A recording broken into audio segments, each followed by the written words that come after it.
Girl, I think you're royalty, and you deserve nothing less than my loyalty. You hold me down, in return you get more of me. That's how it feel when you're someone's priority, babe. Now what you gonna do with that? I know you ain't used to that. I'll show you better, babe. I know you're used to it. So once again, it's your hostess with the mostest, Goddess Sierra, and I'm here tonight on Grown Folks Business Live on InnerlightRadio.com, and I'm so happy to have your full attention as we get into our last episode of Is Pornography Ruining Your Relationship? And the crazy thing that I've learned is that it seems to be the first relationship that it ruins is your relationship with yourself. And so any of you tonight who are out there and you think you may be caught in this space, I want you to know that there is help for you. It is a difficult road. Some of you may be laughing and saying, oh, please, a little porn never hurt anyone. But here's the thing. As I started to research, it's a very sinister plan. It's not like you're just, watching sex. What they're doing is they're creating paraphilia in you, which is an emotional disorder defined as having sexually arousing fantasies, urges, and behaviors that are recurrent and more intense over periods of time. Even though this condition is most exclusively diagnosed in men, it's not only specific to men.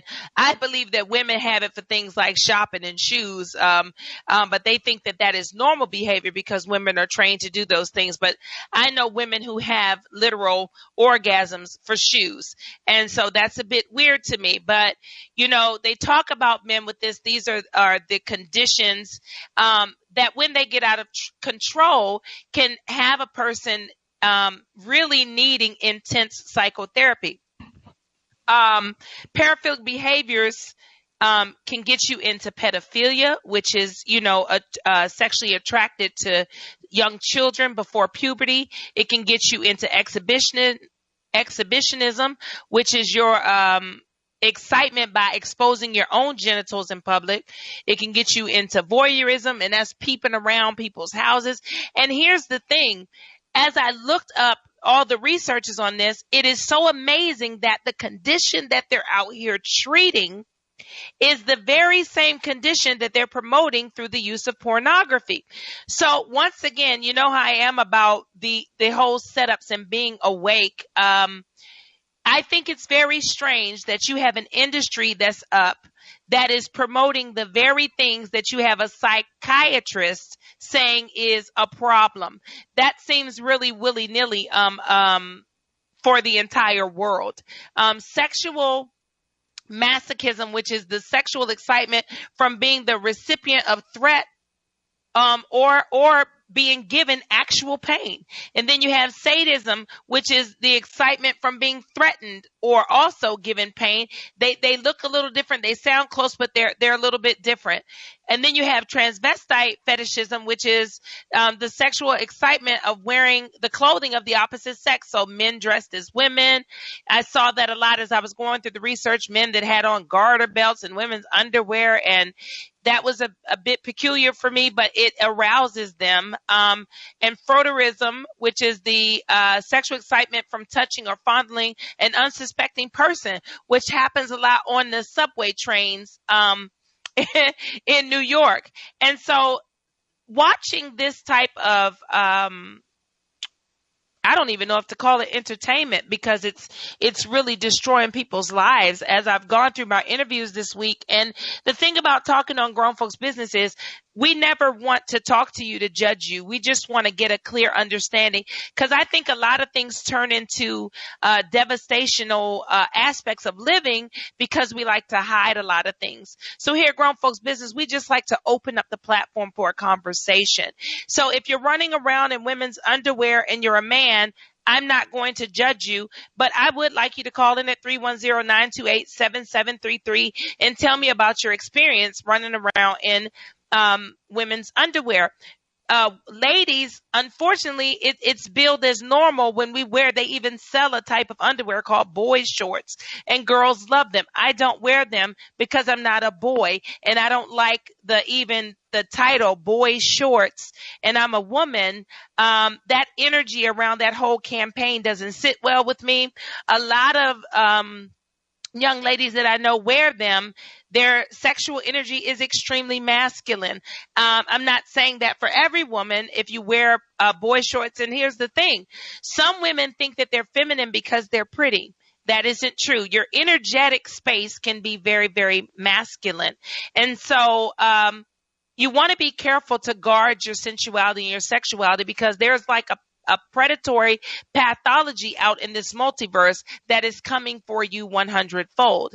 And so, as I went through the list of pornography, the categories, which, like I said, I really couldn't watch the movies because it's so degrading. And I thought to myself, what kind of space do you have to be in to look at this? To see what is happening to women, I really don't see how women sign up for it. A gentleman wrote me and told me about a website called Ghetto Gaggers, and I was barely able to go to the site and maintain my composure because I wanted to cry, because there were a lot of Caucasian men and a lot of Caucasian men.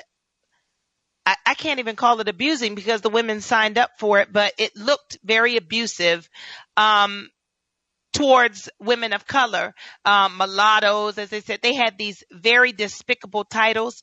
And the sad part was the women, the white women that they had, the few that they had on there, they looked like meth addicts. They didn't look very clean. They didn't look very healthy. But the women of color that they had, for some reason, they all had this same appearance. They were downtrodden. Their hair was nappy. They looked like trash. They were giggling and laughing. Just really used up young ladies. And I thought, this is terrible. What is going on here? And they were all there with seminal fluid on their face from these men. And they were talked to. So the man asked the lady in one of the promos, because I'm telling you, this stuff is too horrific to look at, but they flash these promos to try to get you to watch. And he asked the young lady, what brings you to porn? And she said, I love, and he just slapped her face. And he said, don't tell me that you love sex, and don't tell me that you love money, you whore. You're just here because the only money that you can make is from having sex. And I just thought to myself, what kind of women do this? And so some of the titles were Black Ghetto Trash, Getting Her Face Ruined by White Man.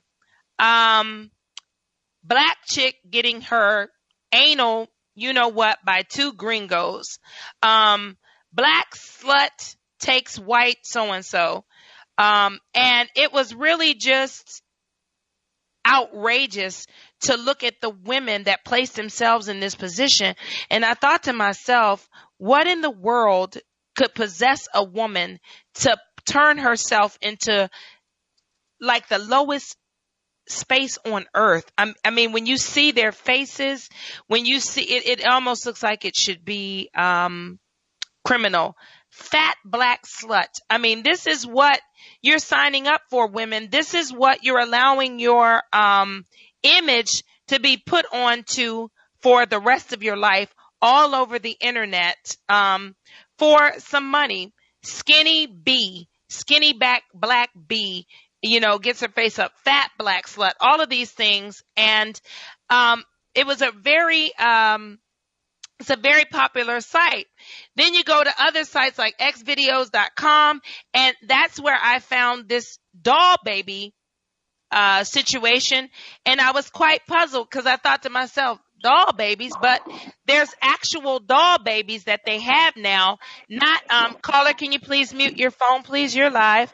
I'll be with you in 1 second. And so we have these people that are literally here having intercourse with inanimate objects because paraphilia has triggered them in a way that they have stepped out of the relationship with a woman, with the natural woman, and they're now into relationships with dolls, with AIs. There's an entire whorehouse, as they call them, in Asia for artificial intelligence sex dolls. Men go in and they pay to choose these dolls. I found this very peculiar, but they're not really promoting that for their country. They're promoting that for the American tourists and the foreign tourists, the European tourists that are coming over. So I have a caller at area code 254-319. You're live with Grown Folks Business. What's up? What's up? I got a lot of noise in the background, so I ain't gonna be able to talk. Okay, are you just listening in with me tonight? Yes, sir. I'm a ma'am, so. I say, yes, ma'am, got it. Okay, there you go. I love it. I wish I could hear him tell me all the ups and downs about porn because he's a man, but he does have a lot of background noise. So, sweetheart, if you can go ahead and place your phone on mute, I'd appreciate it. Thank you. The other caller hung up. So, I love that you all call in to listen, but I really want you to talk because I stay off of men. Outside of giving the research, I really want a man to talk about what's going on with men and women to talk about what's going on with women. There's also this weird energy that comes with women when you talk about certain subjects when you know they're not really being truthful. A lot of women that I interviewed was like, oh my God, absolutely not. I don't look at porn, but they couldn't look at me in the face when we're having the conversation. And it's, goddesses, if this is something that you do, we want to know about it because I want to know, even psychologically, how it makes a woman feel. The thing with me was, as the researcher, I was mortified. I was disgusted. I did not understand how anyone could look at this and be aroused by it. I understand the brain centers and how they work. But the things that this industry is getting you to do, effed up family.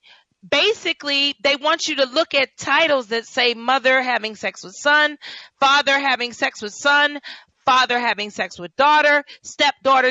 These are things that are taking you into a very disgusting space mentally. Then they give you different people around the world, from Muslim to Latina to interracial. They even give you mature. And I was very shocked to find out that elderly people were being filmed having intercourse. It made my mouth water to the point of near vomiting because I thought, are these elderly people being taken advantage of, or are they really doing this? And then I looked to see how much money you can make, and it said up to $5,000 a month. Now, this is sad that you can sell your body for such an exuberant amount of money, but you can bust your tail for 40 hours a week on your 9 to 5 and not even clear $2,500 for the month. So I really do understand why people are doing it. Also, they have, the she-male, the squirting. They've gotten so ridiculous now with trying to induce the paraphilia that they're even using lingams that are artificial and filling them with a yogurt type of substance to make a synthetic type of seminal fluid and spraying entire rooms with this substance. And I'm thinking to myself, now, nobody can be excited by this. This is absolute foolery, but they have thought of the most obsessive things to show you, because when you're in full-on addiction, and Dr. A talked about this last week, and he's actually going to try to call in tonight for us to talk a little bit more, but when they get you enthralled into this addiction, your dopamine receptor shuts down to try to save your life. And so what happens is you need more and more and more emotional stimulation to get aroused. This is where the flaccidity comes in, gentlemen and ladies. This is what happens when you seek clitoral stimulation and you step outside of the yoni orgasm, which is intravaginal. And so you get with a man and you're laying there. I talked with a gentleman the other day and I said, you and his wife and he are not intimate, and maybe, but once every 3 months, he's also a traveling man. And so he talked about the energy, how they don't kiss anymore. They don't.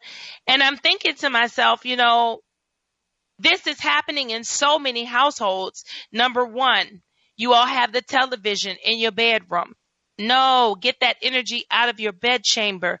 The bedroom, that's where your bed is. That is for resting and making love and making children. That's what that's for. Enjoying yourself, having passionate lovemaking, having intense sexual exchanges, going through your sacred energy exchange, making your money, whatever. But it is not for turning on that succubus of a machine to program you into losing your relationship.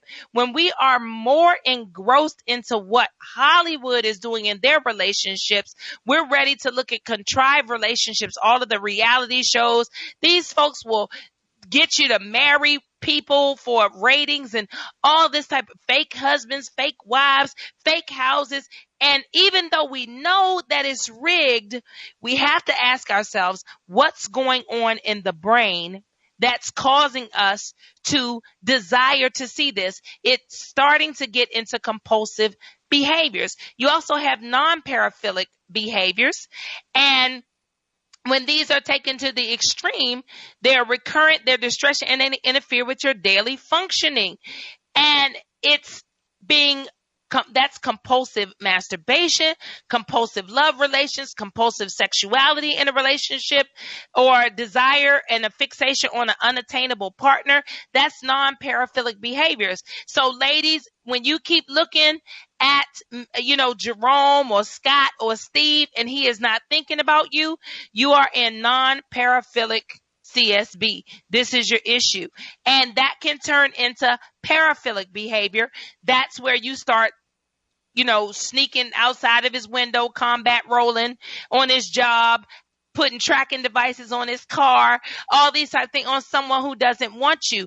And they're programming you. They do it through the beats on music. They do it through videos. They do it through advertising campaigns. If you all remember when Herbal Essence came out, they had a campaign where a woman was shampooing her hair and having an orgasm. Now, ladies, we know that there is not a shampoo in the world that does that. But for some reason, the shampoo was flying off the shelves.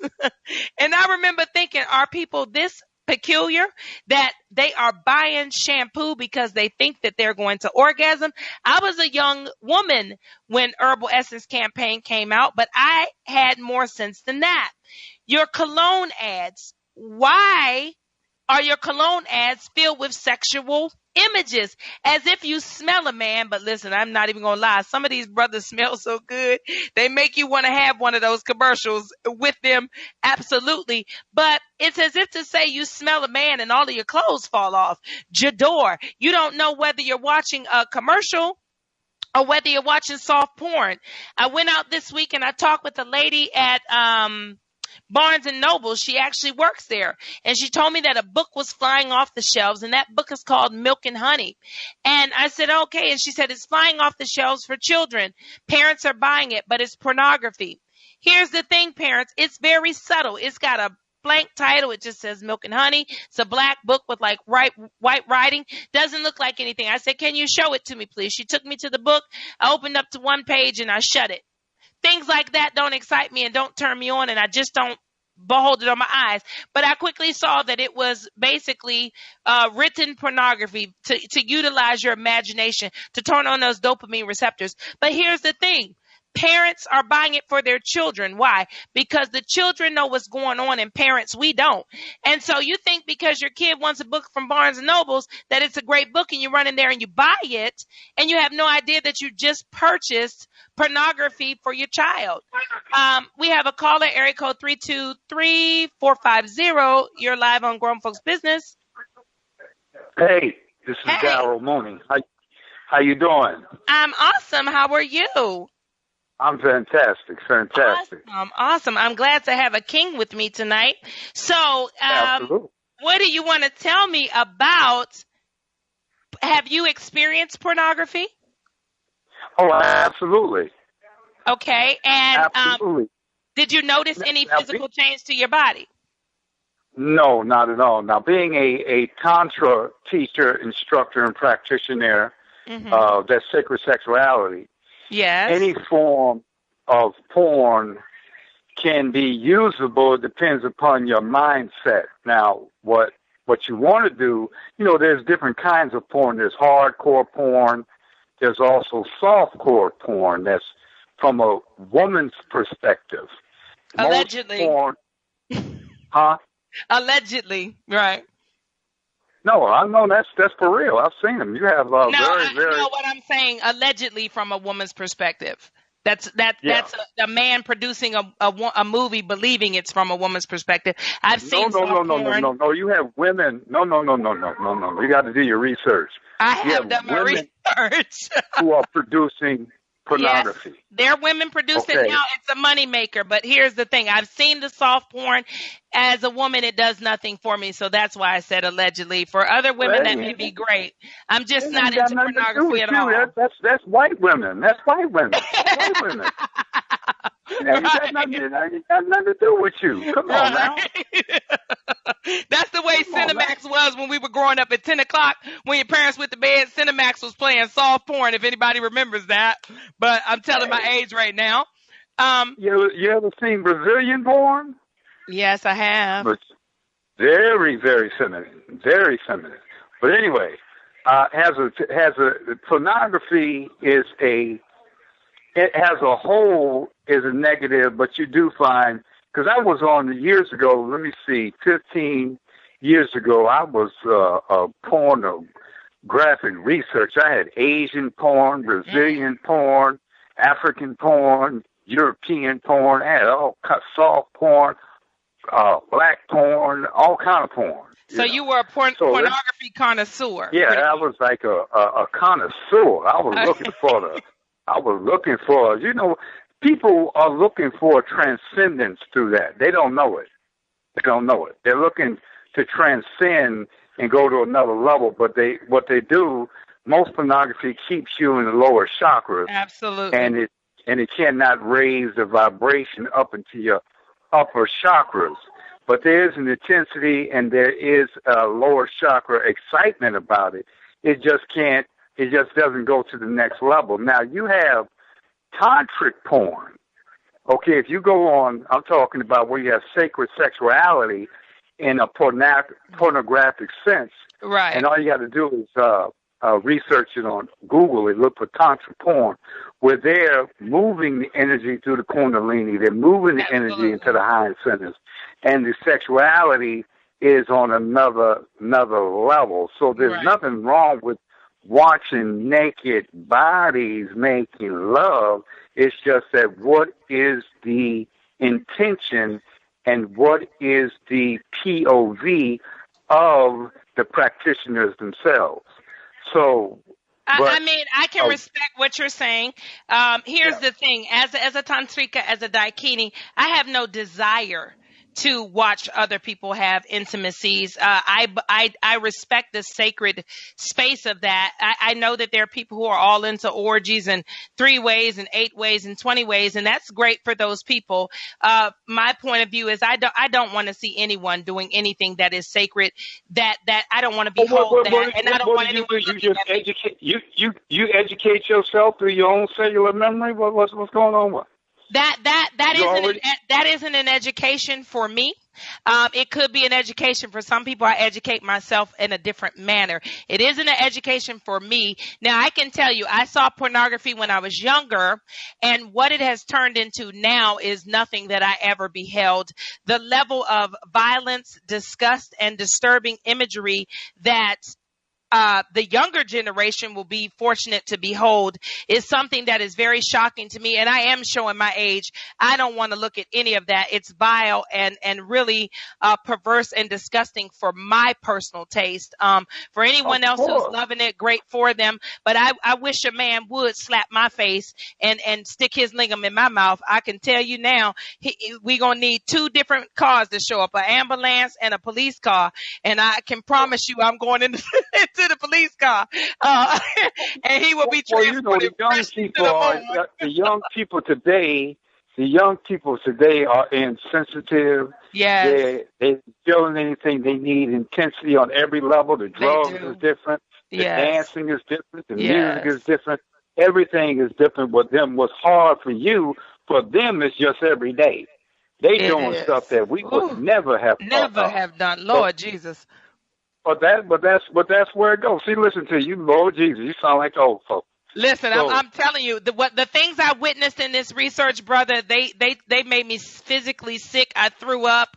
I mean, I just don't really. And here's the thing. I'm glad you called in. I love other point of views. I try to get people to talk about it because for me, I even as high in sensuality and sacred sexuality as I am, I think I might be a bit of a prude because I was disgusted, and I'm in full Scorpion light and Scorpio energy. I'm in a phenomenal lover, but I don't get attracted to. Put it on camera, I'm a phenomenal lover. I won't even hesitate to say it. I'm amazing.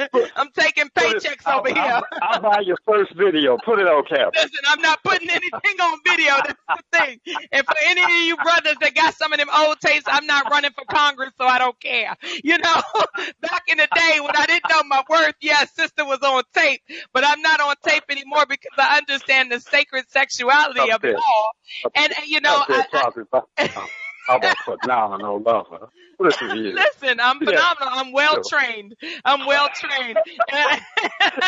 I know, but there's just some things as a goddess that I'm not going to do and I don't have to do. And if you could tell me, because now that I have you on the phone, I want to pick your brain a little bit, and it may be gross for you, but what I was talking about earlier, I'm talking about the sensory reception, everything. I hope people get that. Your point of view is that pornography can be a teaching tool. However gross and disgusting that person wants to get into it, it's just really for me the things I saw. But what is it about the level of mess and disgust that seems to be a huge component right now in pornography? So, as I was saying, the bukkake, the seminal play, and the gagging and choking of women, the face slapping, this has gone well beyond just traditional pornography. This has gone into paraphilic behavior. It's a lack of sensitivity that's going on in the industry and it's a reflection of America. Yes. It's a reflection. Pornography is just a reflection of the people. It sells because that's what the people want. So you have to say, why are people getting off on this? Why are they? It's just like you can be a male or female. You can be making love, and either one of them can have so many blockages, so many physical and emotional blocks that they need slapping and they need all this kind of stuff just to wake up to some kind of sensitivity that has been deadened. Absolutely. So you have to learn how to open up the senses and release those emotional blockages, and then you can become orgasmic just by touch. That's true. See, he's talking my language now. That's true.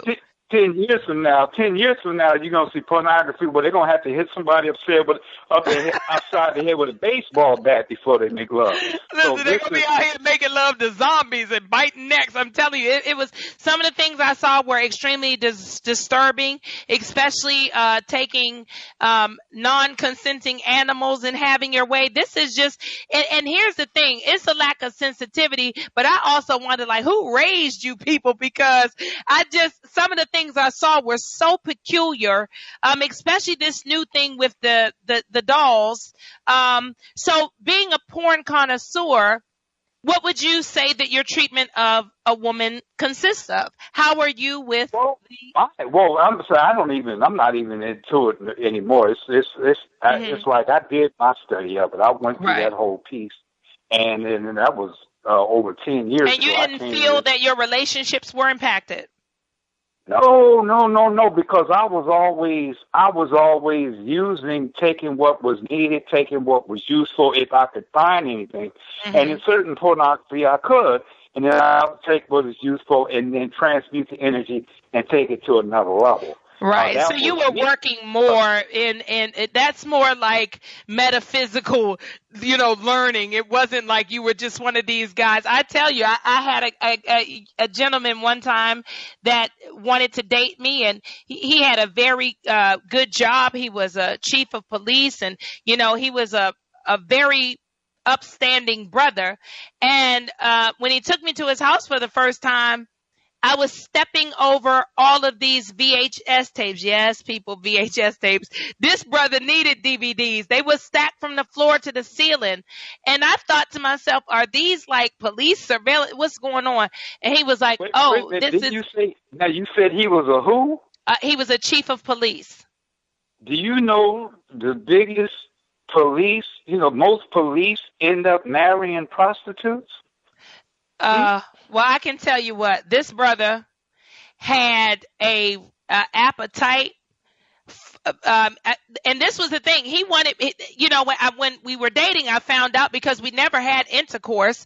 Brother was completely flaccid from self-manipulation.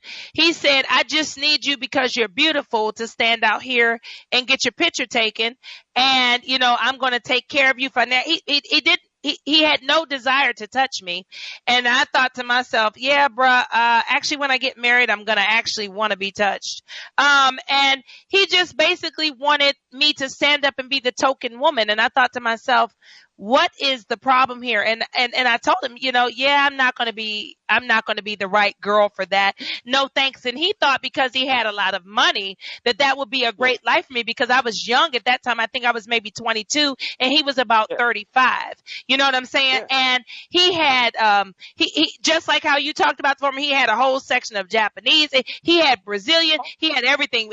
And so there was this movie, Brazilian Bubble Butts or something. And he would sit there in this chair and he would just watch tape after tape for hours. And I would just be sitting in the bedroom wondering when he was going to, I didn't know what he was going to do. This brother never touched me.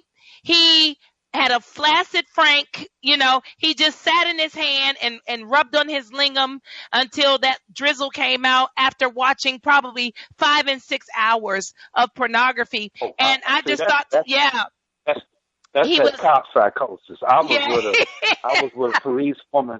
I was with a policewoman. She was a big old freak. This was over 10 years ago. Big freak. See, but when she would put the handcuffs on, there'd be some real handcuffs. Yeah. Right. And so it tends to be, there are certain attributes, if you even look up at people who choose these types of jobs, to be police officer, there are certain attributes, yes, that you have to have in order to do that type of work. And these people are more prone to being drugged into kind of that underworld type of behavior, that 12th house energy, that just happens to be there for some people, that shadow side. They see it all the time. Right. They see it all the time. They see it all the time. You're right. And that's what I was saying earlier, that you kind of become what you behold. When I was doing this research, it was very difficult for me because some stuff I really wanted to go, what in the daylights is that? But I took my eyes off of it quickly because it was just degrading. And so the thing is, it makes you almost want to investigate it. Like, hey, what's going to be the end result of this? But I really couldn't put my eyes to it because I didn't want any dopamine to start to flow. I didn't want any melatonin, any serotonin, any of my adrenaline to flow. I didn't want even my cortisol, my stress hormone to flow. You understand? But I became very stressed out because Were you scared that freak was gonna jump out of you? No, What's up? listen, I would never be a freak to this capacity. I really just didn't understand what was going on with black women. I grew up watching mostly, the only woman of color was Vanessa Del Rio when I was growing up. And yes, right. And Vanessa, she was like an icon. She wasn't seen as a whore or any, it was like they had her in songs. She got all Vanessa Del Rio on me, all that, they loved Vanessa.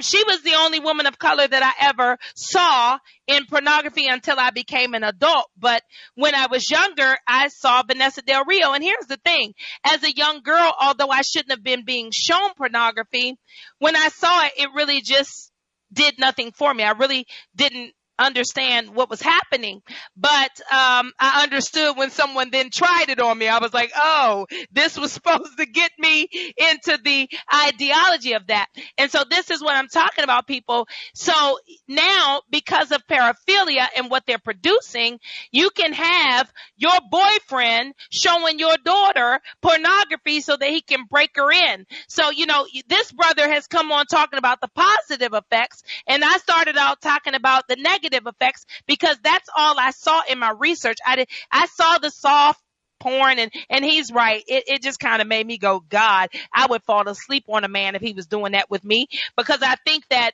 ethnic lovemaking has a little bit more vigor to it. We say certain things and we do certain things when it's good. You would almost think we were fighting when it feels good, but we're not. We're in there exchanging that energy. Well, that's a whole level. It depends upon how many. Again, it goes back to how many blockages you have, because a lot of all that movement and a lot of all that intensity is because of you breaking down blocks, and intensity. But when you go to a certain level, I mean, you can just be, as well as I know in Texas, you can be still. Oh, yes. Still inside the ring of inside, and have tremendous explosive orgasmic, multi-orgasm going on and on and on, but it's more of an internal thing. But those blocks have been broken down, and the energy of the exchange of the yin and yang energy and the feminine and masculine just going back and forth, and spiraling up and around and inside and outside. And that's what they are most are afraid to even get to that level, because if they go to that level, some people will just start crying. You see what I'm saying? Right, because absolutely. I've done that. I can honestly say my first experience, and this was a weird thing. I'm glad you brought that up, because many women and many women of color that I talk to are very sexually blocked. They have a lot of blockages, and I was one of those women as well. And I really didn't understand, because I endured molestation, I endured rape. And so when I started having my own sexual experiences, I would have this situation where I would reach this peak with my boyfriend at the time, and I would just bust out crying. I never knew what was wrong with me, but I'm going to tell you, he was completely turned off by it. He did not know that I needed comfort or anything. He would just be like, Jesus, it made me feel very, very ashamed, and also extremely insecure about myself as a woman. And that's why teaching is so important. And one of the reasons why I don't like pornography as a woman is because it teaches men to be a little bit crude, rude, and vile to women. And so here I am reaching that space. At that point, I would love that. I would have just turned them tears into ecstatic joy. I was crying because I was blocked. I wasn't having orgasm. I had my first orgasm at 32. You know what I'm saying? And I thought I had to urinate, ladies. I was like, wait a minute. I got to pee. I jumped up. I ran to the bathroom, and I was just shaking, and I didn't know what it was. I ran back to the bed. I guess I don't have to pee. I ran back again, ran back. My husband was like, what in the world is wrong with her? I had no idea what was coming. And then when the orgasm came, it came with a boatload of tears.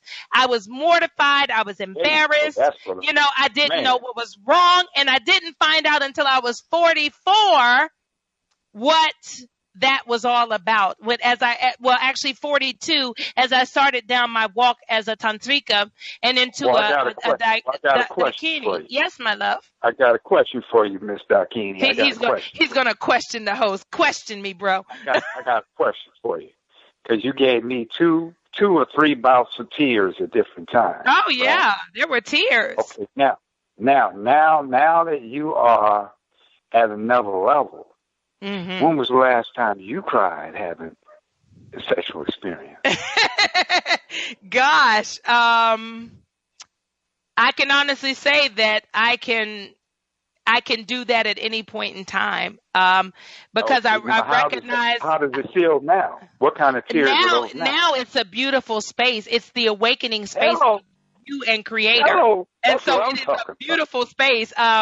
During that time, there was, the ego was falling apart during that time. The ego was like, wait a minute, collect your vulnerability. Don't let this man see you. What's going on here? And there was this scraping. Now, listen, I love being a delicate lotus flower. Pick me up, comfort me, fold me up and put me in your pocket. I love it because, ladies, as I tell you, the most beautiful space in femininity is vulnerability.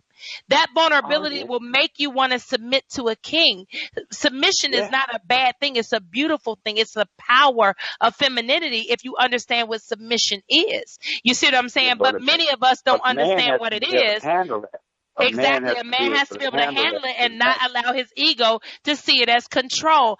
But ladies, I'm telling you, if you can get your man, I try to tell people, just take that TV out of your room just for tonight. See, you think that it's off when it's plugged up. It's not off.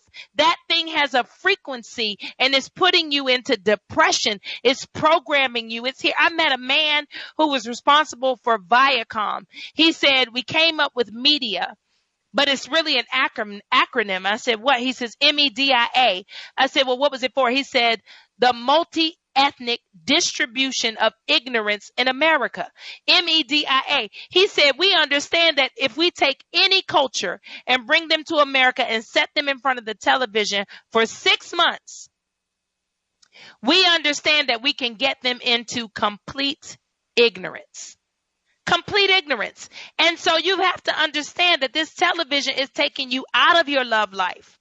It got you watching false characters' love lives. They got you watching false characters' intimacy and false characters' sex lives. And they've got you heavily, heavily engulfed into what is diagnosed as a personality disorder.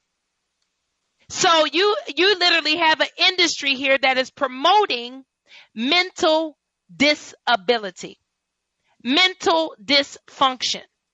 You have this industry that is taking billions. This is not $1 million. This is a multi-billion-dollar industry.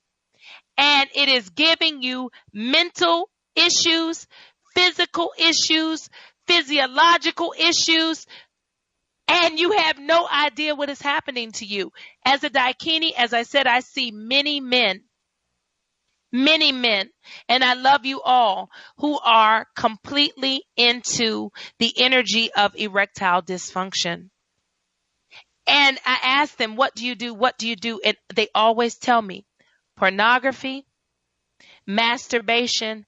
And I think it is so strange because they always have a girlfriend or a wife at home. That is the strangest space to me. And ladies, I say, what is going on in your households that you're okay with your man being in his man cave and not touching you? What's going on? Where's your energy lying at? As I talked about before, so many of us are involved and wrapped up in masculine energy as women. We don't understand why our man doesn't want to be near us, because if he's not a homosexual, he's not going to desire to sit in a room with another man. And a lot of us don't understand that. If I don't like the fact that I have a huskier voice. Many women, ethnic women, have huskier, heavier voices. Our voices sound like we're mad when we're not, when we're happy. When we're happy and excited, our voices can sound like we're screaming and kind of going over the top. And I've heard a lot of, men of color, black men, ethnic men, all types of brown men, brown and black men say things like, they can't stand the sound of our voices and all these other things. And they use a lot of different analogies to describe why they don't want to be with the black woman or the ethnic woman or the woman of color. And I don't know many women who don't have a heavier tone when they have melanated skin. But what I've realized is that men are just missing femininity.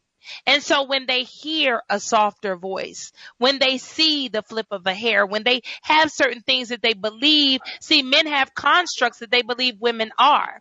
And as they believe that, they buy into it. So I have a caller here, area code 240-464. You're live with Grown Folks Business. Don't be giving my number out, girl. I'm sorry. I don't give your number out, sweetheart. Hey, baby, how you doing? Nobody giving your number out. We just give out the first three so you can know yourself. You won't believe how many people I call their number and they still going, huh? So this is my long-term friend, and I'm so glad he was able to call in, even though I only got 10 minutes to pick his brain. D Money, hit me up with the pornography, because I know a man of your character knows a little bit about porn. Just a little bit. He's like, just a little bit.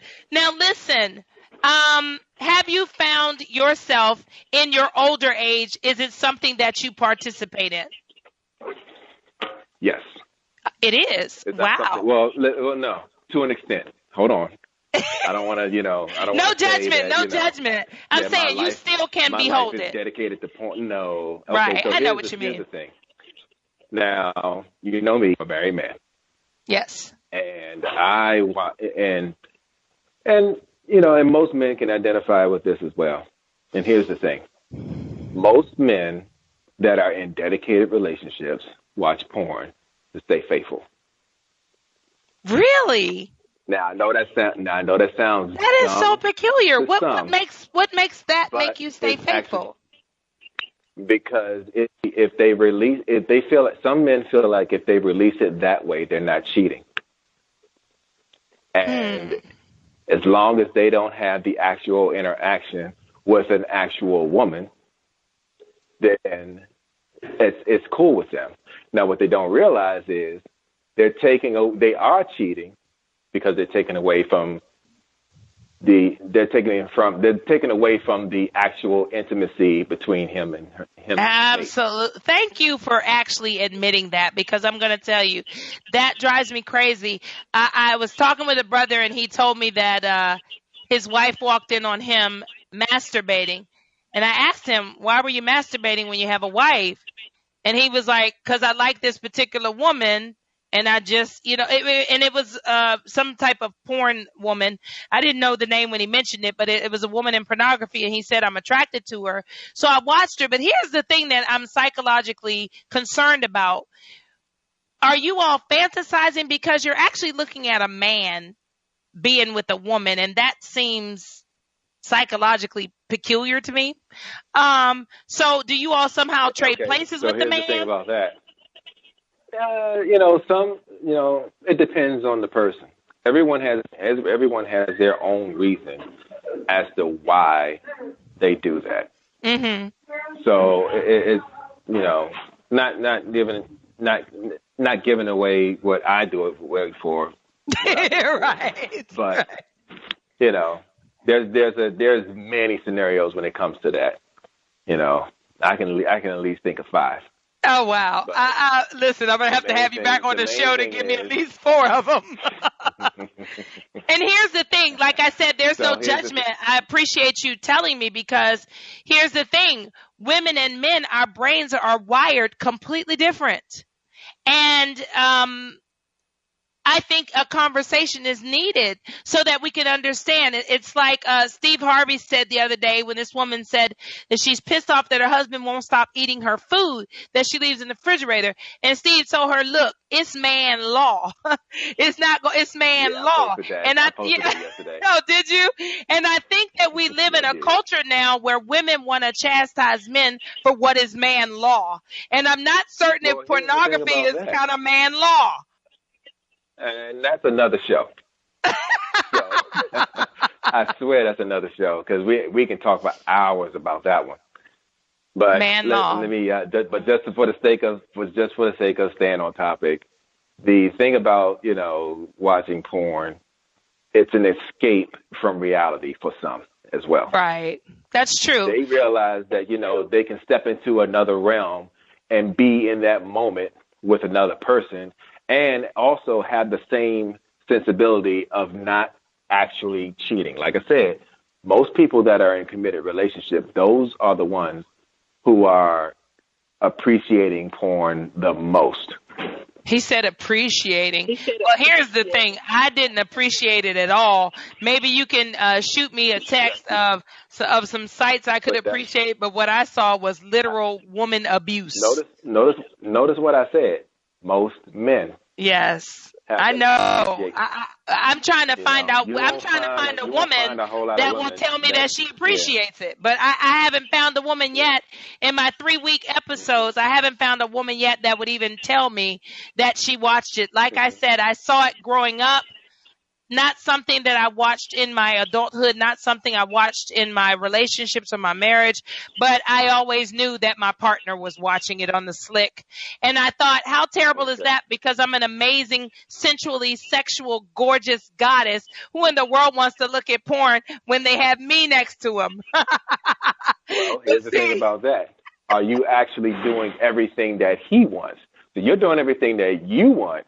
But are you doing everything that he wants? Here's the thing: if those requests aren't somewhere on my parameter of hell no, I'm doing it. But some of you brothers, you're into that paraphilia to the point where you start requesting what you see on the videos. I'm not that girl. It does go a little bit overboard. Yeah, I will admit I'm not that girl. Now, if you're having realistic expectation, then fine, partake in that.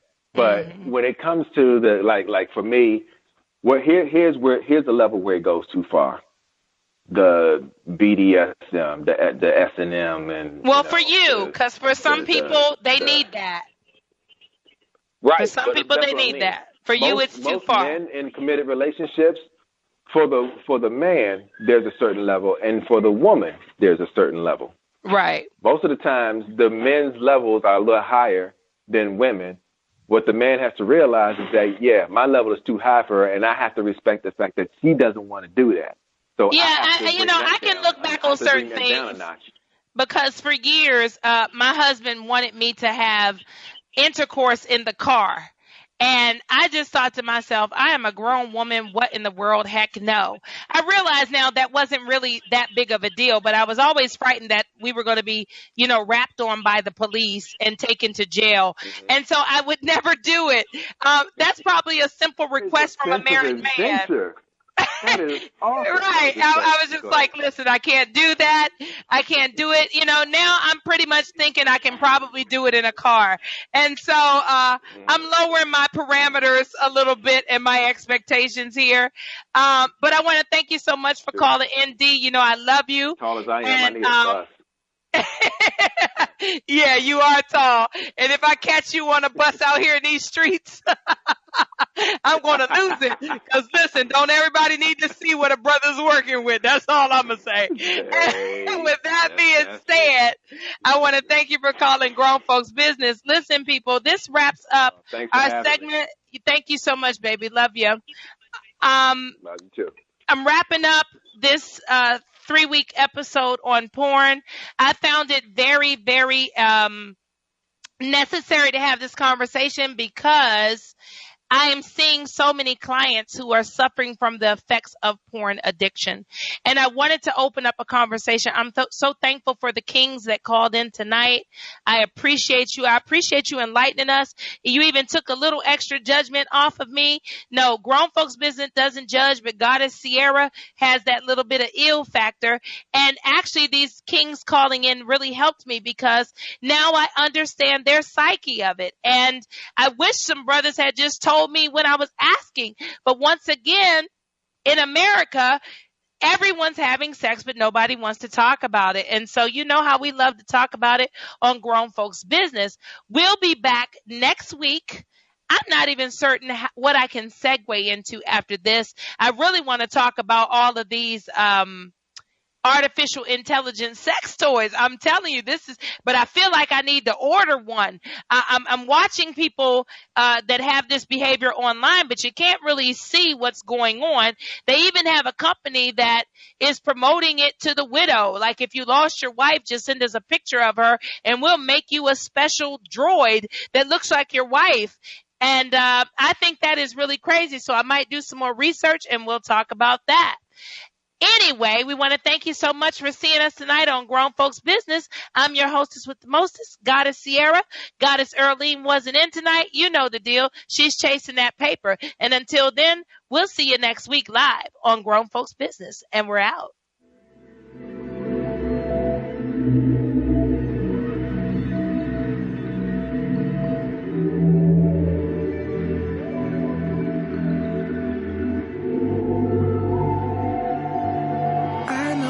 Used to letdowns and heartbreaks, lost in silhouettes of your heartaches.